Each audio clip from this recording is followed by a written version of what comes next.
जैनों बौद्धों में सनातन धर्मियों के गीत नहीं गाए जाते और सनातन धर्मियों में जैनों बौद्धों के गीत नहीं गाए जाते, लेकिन कबीर साहब के गीत हर जगह गाए जाते हैं, जैनों में, बौद्धों में, सनातन धर्मियों में, यहाँ तक मुसलमानों में भी। तो कबीर एक ऐसे अद्भुत पुरुष हुए कि अपने ढंग के हुए, उनके प्रति किसी का उदाहरण संभव नहीं। गगनम गगनाकारम सागरो सागरोपमः राम रावणयोर युद्ध राम रावणयोरिव। आकाश आकाश के समान है, समुद्र समुद्र के समान है, राम रावण का युद्ध राम रावण के युद्ध के समान है। ये वाल्मीकि जी कहते हैं। इसी प्रकार कबीर कबीर के समान है। कबीर में एक तरफ पैना तर्क है और एक तरफ शीतल बौछार है। पैना तर्क, अंधविश्वास के प्रति पैना तर्क है। अलौकिकता, चमत्कार, अंधविश्वास, मनुष्य को मूर्ख बनाने की प्रक्रिया धर्म के नाम पर जहां जो कुछ है सब पर कस के प्रहार है। और साधकों, भक्तों, संतों को सन्मार्ग की तरफ प्रेरित करने के लिए अध्यात्म की शीतल बौछार है। वो महापुरुष संत था। संत कहते हैं जो सत्य में स्थित हो और साथ साथ वह समाज को देख करके चुप नहीं बैठ सका। मनुष्य को नीच कहा जाए ये उनको सहन नहीं था। वर्ण व्यवस्था के कुचक्र ने मनुष्य को नीच कहा और वर्ण व्यवस्था को भारतीय परंपरा में धर्म के नाम पर जोड़ करके उसको बड़ा प्राणवान और बहुत धर्म की बात मानी गई। जिसने मानव को तोड़ा है, मानव के संबंध को तोड़ा है और 70% से अधिक जनता को जानवर से भी नीच स्तर पर कहा। गाय के दूध, दही, घी के साथ उसके गोबर और मूत्र को भी पंचगव्य के नाम पर खाने की राय दी गई और आदमी के बच्चे को अछूत कहा गया। और थोड़ा नहीं, 70% से अधिक भारत के लोगों को अछूत कहा गया। ऐसी वर्ण व्यवस्था मनुष्यता के लिए कितना खार है। कवि साहब ने कहा, जो तू ब्राह्मण ब्राह्मणी जाए और राधे कहना है। अगर तू ब्राह्मण ब्राह्मणी से पैदा हुआ, दूसरे रास्ते से क्यों नहीं पैदा हुए? जब एक रास्ते से पैदा हुआ तो क्या सिना के तू ब्राह्मण है? ये बात कहना, जो तू तुरुक तुरुक निक जाए पेटे काहन सुनत करा। सुनत करा करके तुम तुरुक हो तो पेट ही से क्यों नहीं सुनत करा करके आए? इतना खर कहना। अद्भुत शक्ति, अद्भुत क्षमता, अद्भुत निर्भयता, डर नाम की चीज नहीं।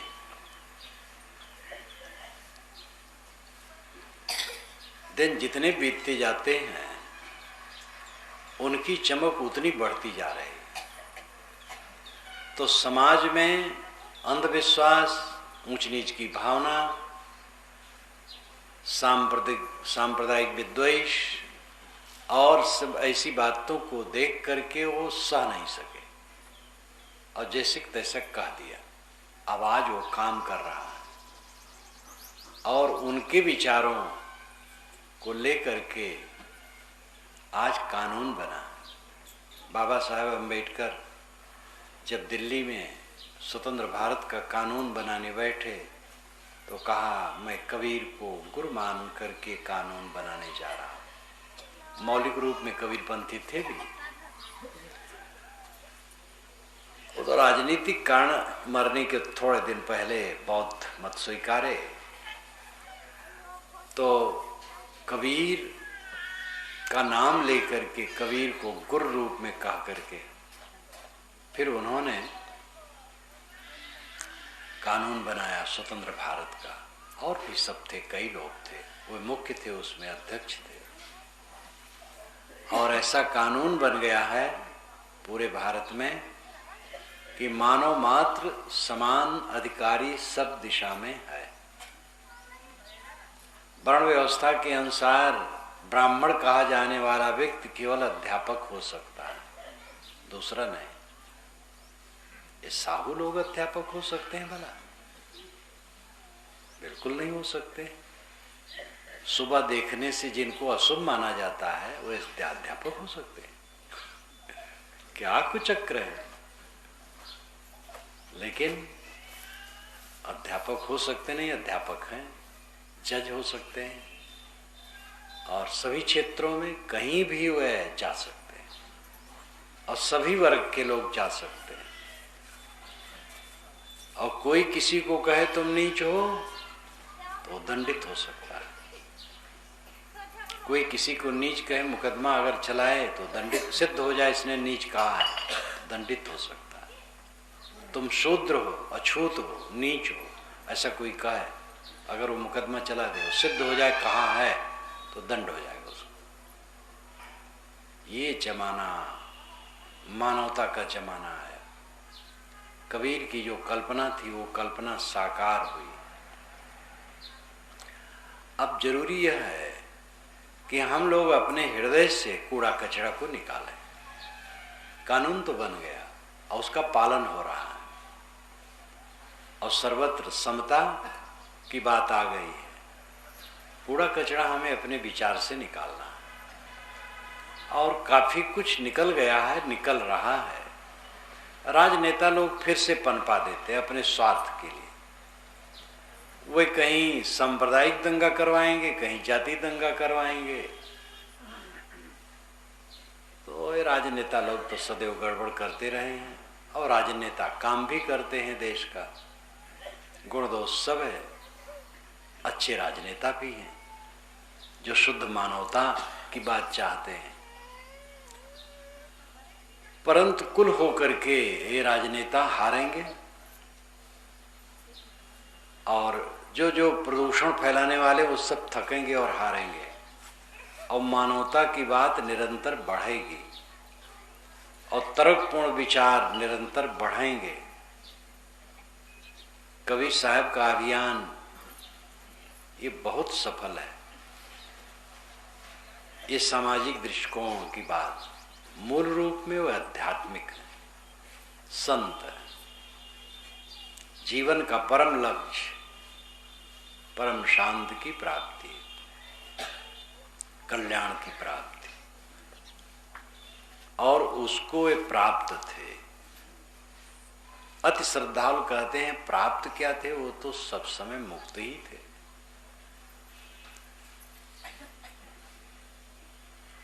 लेकिन विवेक से ये सिद्ध होता है कि मनुष्य सभी मनुष्य हैं, और देह में जो आए हैं तो बंधन अवशेष था तभी देह में आए, लेकिन वो बंधन काट करके मुक्त हो गए। देह में रहते रहते जीवन मुक्त। निर्वाण और परिनिर्वाण ये दो शब्द हैं। निर्वाण जीवन में, परिनिर्वाण देह छूटने पर। परि का अर्थ होता है समग्रता, पूरी तरह से निर्वाण। देह में रहते रहते जो शोक मोह मुक्त है वो निर्वाण को प्राप्त है, और देह जब छूट गई तो परिनिर्वाण हो गया, क्योंकि देह में रहने से झंझट तो बनी ही रहती है शरीर की, मन की झंझट नहीं रहती है। मन शोक मोह से पार है, शीतल है। लेकिन जर बुखार लग जाना, भूख प्यास तो रोज लगती ही है, ठंडी गर्मी, अनुकूल प्रतिकूल, ये द्वंद्व जीवन मुक्तों को भी जीवन भर सहना पड़ता है। और जब विदेह हो गया तो ये भी खत्म हो गया, तब परिनिर्वाण हो गया। निर्वाण कहते बुझ जाने को, और निर्वाण कहते दुख रहित हो जाने। वाण नाम दुख, निर्वाण दुख रहित। निर्वाण का अर्थ है बुझ जाना, वासनाओं का बुझ जाना, तृष्णा का बुझ जाना, ये निर्वाण है। कबीर साहब के उपदेश के मार्ग में बड़े बड़े संत हो गए, जागू साहब, भगवान साहब, धर्म साहब, श्रुत गोपाल साहब, फिर उसके बाद अनेक संत, गुरदयाल साहब, राम रहस साहब, पूर्ण साहब, काशी साहब।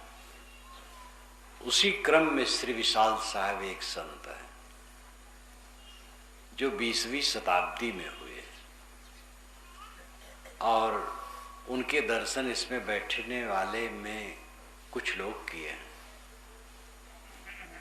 और अभी 77 में उन्होंने 1977 में शरीर छोड़ा, फाल्गुन में, फरवरी में। उनके चरणों का दर्शन मैंने सन 1953 में किया, फिर बीच बीच में करता रहा, और 58 से जुड़ गया, अभिन्न उनके पास जा करके जितना रहूं उनसे अभिन्न होकर रहने लगा। अच्छी तरह से उनको देखा, सुना, समझा, जाना। वे भी निर्वाण प्राप्त पुरुष थे, जीवन मुक्त पुरुष थे। निर्वाण सबका समान होता है, निर्वाण में कम ज्यादा नहीं होता है। चाहे शरीर काला हो, गोरा हो, स्त्री हो, पुरुष हो, बाल हो, वृद्ध हो। बाल का मतलब कम उम्र वाला हो, ज्यादा उम्र वाला हो, और किसी देश काल का हो, जो अपने स्वरूप को पहचान लिया, अपने आत्मा को पहचान लिया और विषयों की सारी तृष्णा छोड़ दी, वो जीवन मुक्त हो गया, निर्वाण प्राप्त हो गया। इस संसार में किसी का कुछ है नहीं, लगता है कि है, लेकिन है कुछ नहीं। देखते देखते लोग उठ जाते हैं। गत वर्ष की इस अधिवेशन में इस समाज के एक साधु जयेंद्र थे, जयेंद्र दास, वह इसके कोषाध्यक्ष थे। कई महीने हो गए नहीं रहे, उनकी लाश भी सड़ गई, हड्डियां पतली पतली सड़ गई होंगी, मोटी हड्डियां कुछ होंगी, उनका क्या? शरीर सड़ गया, शरीर पर रहने वाले कपड़े उतर गए, लोटा कमंडल जो कुछ रहा कुछ उनके साथ गया नहीं। किसी के साथ नहीं जाता तो उनके साथ कैसे जाए? किसी का कुछ है नहीं, लेकिन मोह का ऐसा बड़ा प्रमाद है कि यहाँ की चीजों को लेकर के जो आपाधापी है, बड़ा अनर्थ करने वाला है। लोग ध्यान ही नहीं देते हैं कि मरना है। भयंकर उत्पात, हत्या, षड्यंत्र, राजनीति में तो होता ही है सब। धर्म नीति जिसे कहते हैं, गुरु की गद्दी के लिए चालबाजियां, षड्यंत्र और हत्या तक होती रहती। मानती के लिए, गुरुवाई के लिए, गद्दी के लिए, तो राजनीति के लिए हो, क्या आश्चर्य। लोभ जहां बढ़ेगा पाप बढ़ेगा, पाप का बाप लोभ। मालूम होता यहीं बैठ के रहेंगे और कुछ ही दिन में सब खलास। हमने अपने जीवन में अनेकों की घटनाएं देखी। उस समय वह इतने उद्वेगित थे, इतने अशांत थे कि मालूम होता सबको उलट पलट करके रख देंगे और मर के चले गए। और जिन बातों के लिए वो सोचते थे वो बातें सब मर गई, कुछ नहीं रह गया। तो एक बदहवासी है, पीत्वा मोहमयी प्रमाद मदिरा मुन्मत्त भूतम जगत। भर्तृ जी ने कहा है मोहमयी मदिरा पी करके उन्मत्त भूत है जगत, उन्मादी है, होशे नहीं है कि हम क्या कर रहे हैं। जो लोग होश में हैं वे अपना काम करे, किसी का यहाँ कुछ नहीं, सब का सब झूठ होकर के रह जाता है, कहानी बन करके रह जाती है और कुछ दिनों के बाद वो कहानी भी भूल जाती है।